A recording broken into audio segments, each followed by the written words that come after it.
January always feels like the longest month of the year. Like, truly. It really does. January 434th. And we're finally in February. Happy Black History Month.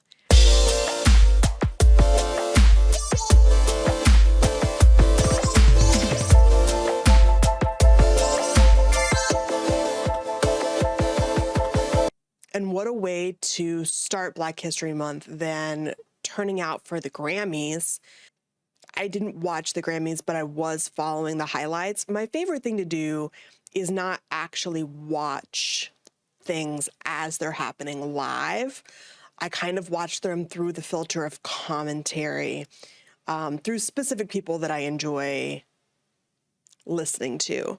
And so there are TikTokers that like follow pop culture, and they'll break down the Grammy outfits and the wins and performances and tributes and stuff, and I'll like watch through that sort of lens. I don't really care.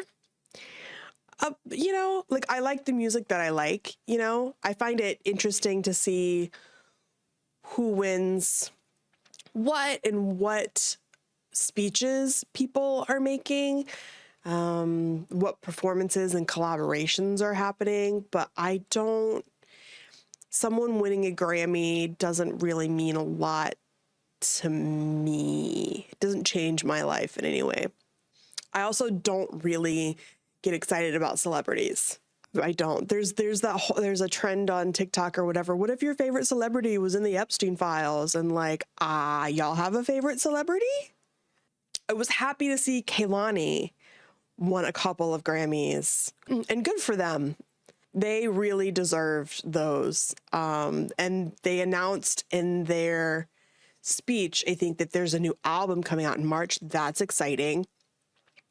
And of course, Kehlani stood up for marginalized people and said, fuck ICE. They said in an interview on the red carpet that there's too many powerful people in that room for them to not say something. And it's so easy to do. It's so easy to do when you have that much money, that much power, that many connections and success. It's not hard to say anything. By contrast, I find it very interesting that everybody's favorite blonde lady hasn't said anything. Taylor Swift went from Miss Americana to silence, and it's deafening. And it's interesting because her fans are so weird. I saw a post on Threads this morning that said that they could tell that like Taylor's silence and her not showing up to award shows means that she's grieving too. She's grieving this country too. And I was just like, girl, what? How do you get to a place where you are so obsessed with someone you don't know that you make up delusional excuses for them to fit whatever narrative you want to put them in, to excuse yourself from defending a shitty person? It is wild. It's wild to me that anybody who was a fan of Taylor Swift can look at her now. I think it was 2016, Miss Americana came out, and she's sitting around, like, I think with her parents and her team. Was like, I can't not say something. I have to say something. He might win the election. And, all this feminist nonsense. And now, like, either that was bullshit, or her views have completely changed. She's one of the richest women in Hollywood, in music, in the world, and has so much sway and power and influence with people. Why wouldn't she use it for good? And that's not a question to say like she has to. She doesn't have to. No one has to do anything. But you have to ask yourself, why wouldn't you? Self-proclaimed feminist. Why wouldn't you want to? And I love that Kehlani does. Always. I'm going to link down below a music video where Kehlani dedicated the video to the people of Palestine. It's incredible. It's very well done. And they are what I would prefer my daughter aspire to, rather than anything to do with Taylor Swift, to be honest. Bad Bunny got Album of the Year. That's very exciting. I don't listen to his music, never have listened to his music. But people who are fans of Bad Bunny like are obsessed with his music. And I'm excited that he's the first Latino to ever win Album of the Year, which is incredible. Very happy for the people of Puerto Rico, for them to have one of their own take home that win. It's an exciting year for him because he's also going to be headlining the Super Bowl. And he recently said that he wasn't going to be doing any tours in America because he didn't feel like that was safe for his fans due to the ICE raids. And I just think I'm looking at some of the synthwave folks that I like, and they're still doing tours. And it just sort of feels like, especially tours in Florida, and they haven't said much.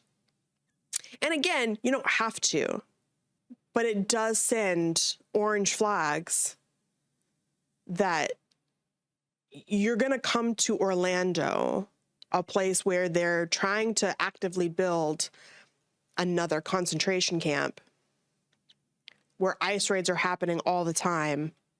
I don't know how you can't say something to signal that people will be safe. Are you having conversations with the venues on how they're keeping people safe? Are you choosing venues that will keep people safe? I mean, you can call me the too woke friend all you want to, and I think that people deserve to enjoy things. And also, I want to support artists who are looking out for the best interests of the people. And sometimes it's when I look at what some of these other artists are doing and saying publicly, it's really tough to look and say like, oh, it's like an Instagram post is not hard. Do you know what things are hard? A Democrat winning in a Republican district in Texas. I am so excited for District 9 in Texas. There was a special state election there.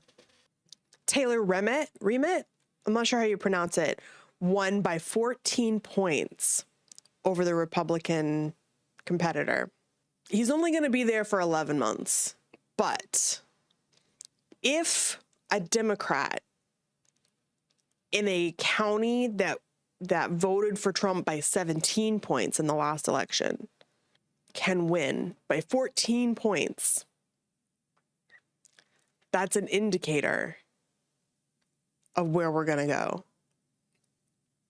And I hope it is. Texas has a Senate seat coming up for grabs this year. I'm rooting really hard for Jasmine Crockett to win that seat. That would be incredible for the people of Texas. We also have a Senate seat that's coming up this year in Florida. There's a few different people. Alex Vindman, Trump whistleblower, announced his campaign. He raised like $1.7 million like the first day. And then Angie Nixon is also running. And Angie has been in the state Congress for years. And she's an incredible lawmaker. Really excited for her to run. We'll be voting for her in the primaries. I think that she has the experience and the care for Florida that that we need and deserve. And I'm really, really excited for her campaign. Taylor Rimmett's opponent, I'm not even going to say her name because it's so stupid. It's a stupid name. Wambsganss. Wambsganss? It's a stupid name. I'm so sorry. It's stupid. She was quoted, I believe, in the Texas Tribune or somewhere I read that she said that a low voter turnout was the reason why Republicans lost. Too many Republicans stayed home, she said. And this just echoes what a lot of Democrats have been saying. And if you look at Zohran Mamdani winning in New York, like when we show up to the polls, we win. But we have to show up. We have to show up. So your homework, as always, on top of calling your Congress people, is to get up and fucking register to vote. I'll leave all the links in the show notes for you to check your voter registration. All of the FAQs on voting is at vote.org. And you can, it's very, very easy, especially if your state has mail-in voting. They will mail you a ballot.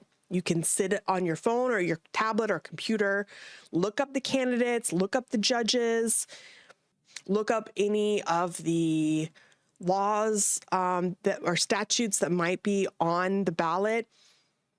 Take your time filling it out. And then what I do is I go drop it off at my precinct.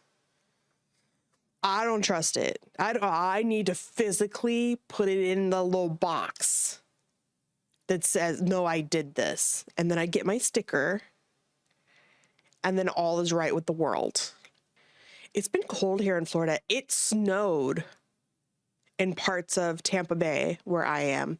That's why it hasn't done that since the 70s in Tampa, I think. It's been very cold, and I'm thriving. Bitch, I'm thriving. I'm so excited. I love the cold. The only thing I don't love is the extra, you can hear me, I'm a little coffee and my throat's a little, my throat is a little phlegmy. It's because my body's producing extra mucus because it's so dry. And I don't have a humidifier because I live in Florida and we don't need that shit here most of the time. But it dropped into the 30s the last 2 nights here. And sometimes every once in a while it'll do it, but a few nights in a row is very rare. There are iguanas falling out of trees. People are like waking up to ice on their car down here. And I remember we had to turn on our faucets so they wouldn't freeze. I remember growing up in North Central Florida, about 2 hours north of where I am now. During the winter, you know, we would have to do that sometimes. Like we would have to turn on our faucets, and it got cold. It got chilly for long periods of time. But down here in like South Central Florida or Southwest Florida, it doesn't really do that. But oh man, it was very excited. And there's 2 kinds of Florida people. No, there are 3 kinds of Florida people. There are Florida people who hate the cold. Gets below 70 and they're grumpy. They're mad. They don't want to leave their heat is on and the heat is set to 70 degrees. Now, if you're a northern person, you're like, that's crazy. 70 degrees is crazy, but that 75 degrees sometimes. Like the heat is on and it's cranking. And then you have the Florida people who are cool with the cold because they know it's not going to last. And we will take any reprieve from the heat and humidity that we can get. I'm going to enjoy this weather while we have it because I know in a few months it's going to be fucking miserable. And I hate that for me. But then you have the transplants, the people who moved from the north and down here who know that how cold it is down here and know that not all Florida people are wimps, that it does get cold. When it's cold, it's fucking cold. The humidity does something to you down here. It's different. There's so many TikToks that I saw of people from Philadelphia, Chicago, New York, and they moved down here and they're like, I would rather be home than deal with the 20 degrees in Florida. I would rather be back home with the wind chill and the snow. This sucks. And you can't really tell people that because they're like, oh, Florida, you're just a bunch of wimps, or you're just used to the hot weather. You're not used to the cold. Like, no, it's different. It's different. It hits different. It doesn't last very long is the thing. We don't have the longevity of it. It's not going to be like this for months. Next week, there's going to be a few days that are going to be in the 70s and the low will be in the 50s. It doesn't last very long, but it is cold. But I'm thriving. It's like 38 degrees outside right now as I'm recording this. I haven't turned the heat on in my house in since I moved in here, 5 years. Also, it's Black History Month. All month long, I'm going to be sharing posts from Depressed While Black. Depressed While Black helps to raise funds and collect items for psychiatric patients who don't have the self-care items that they deserve. It is a 501c3 nonprofit organization founded by Imade in 2014. She's incredible. I have had lots of conversations with her. She's so supportive and lovely and wonderful. And I just want all of the success for her this month and always. As someone who has been to a psychiatric hospital against my will, but it happened. When I was there, I had nothing. You don't get to when you're admitted, you don't get to just pack your stuff and you go and you're stuck with whatever's there. And luckily I was in a room with a girl who chose to be there and she shared her toiletries and stuff with me so I could shower, but I didn't have a change of clothes. I didn't have shampoo. I didn't have soap. They don't give you anything. And so people who are in psychiatric facilities deserve to have those things because they're not provided to them. They also provide things like activity books and Black children's books and hygiene products and feminine hygiene products and anything that you would need to make your stay more comfortable that wouldn't be provided to you otherwise. It is an amazing way to show care for people who deserve it. Because sometimes when you're in a facility like that, you don't think anybody gives a shit. And it's incredible the work that she is doing. And so I'm going to leave her information down below. I'm going to leave her website down below. Please follow her. Boost her posts, donate to her if you can. She's running an amazing organization and I'm so happy to promote her always. As always, I want to give a shout out to all of my Patreons. Some of you have really showed up. I went on a campaign on social media to get 150 Patreons at $10 a month. That's my goal for this year. That's what I want. That would help me to continue doing this and to continue to do more projects, see my daughter, stay housed. It would be so fulfilling to be able to put my whole pussy into fighting fascism and helping others find their footing when it comes to resistance, because most people are just getting into advocating for change for the first time. And I don't think that Black women should be hand-holding anybody anymore. It's up to white women to grab other white women's hands and say, okay, let me walk you through this. Let me help you get into this pool with the rest of us and help others from drowning. Let me teach you how to swim so that you can help save others. And so that's my goal. And as of today, we only need 145 more.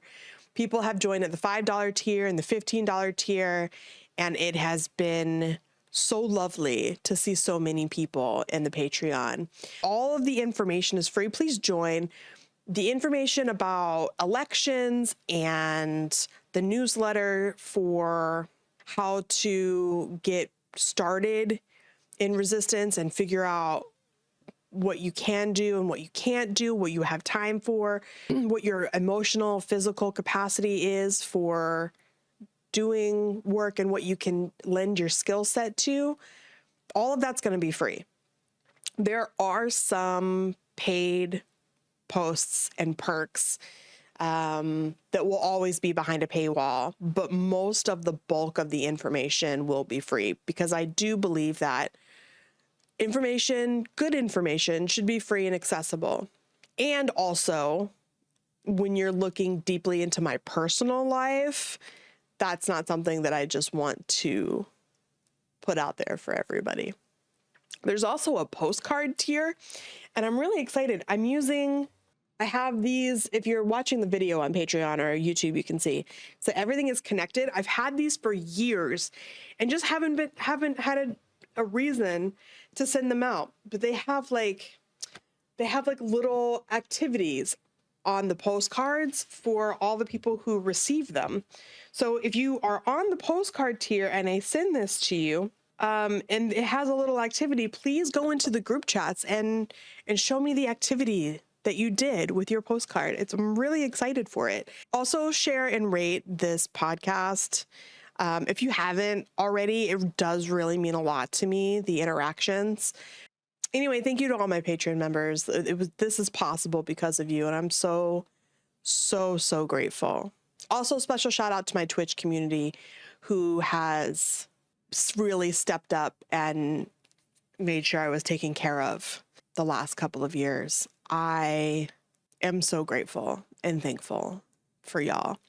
And every time I get a death threat on Facebook, which is a lot lately, I posted a video, Luigi Mangione, for those of you who don't, just briefly, before we end the podcast, Luigi Mangione had federal murder and weapons charges dropped, which means that they can't seek the death penalty for him, right? So I posted about that. It got removed from TikTok because I'm celebrating, but like, okay, whatever TikTok, it's fine. But on Facebook, one of the comments was like, if he ever gets out, I'll kill him myself. And I'm like, okay, Brad, sure you will, if you say so. Like, it's so stupid. And then another one was like, he killed my boss, it's not right. I'm just like, what do you mean? What do you mean he killed your boss? No, he didn't. Shut up. And then another one was like, you're next. And I was like, you're not even real, Russell. You're not even a real person, Russell. What do you mean? The comments are so unhinged from some of them are bots, some of them are real people, but it is all just wildly unhinged and weird and silly. And so every time I get one, like, I usually just block and delete the comments, because I'm not going to argue with Nazis. But I just think about my Twitch community and how much they have my back. And that shit would never fly in a live chat. It would never fly in a live chat on Twitch. They only do it in comment sections on Facebook because they know it's going to get buried, and only the conservatives are spending that much time on Facebook. I go on to delete comments. Anyway, all my social links will be down below. All of the things that I talked about and the articles that I've referenced in this episode will be down below as well. Please donate to Depressed While Black. Please join the Patreon if you can. Join at a paid tier. Otherwise, join at a free tier. That's totally fine. I hope you guys are staying warm out there, and we will see you next week.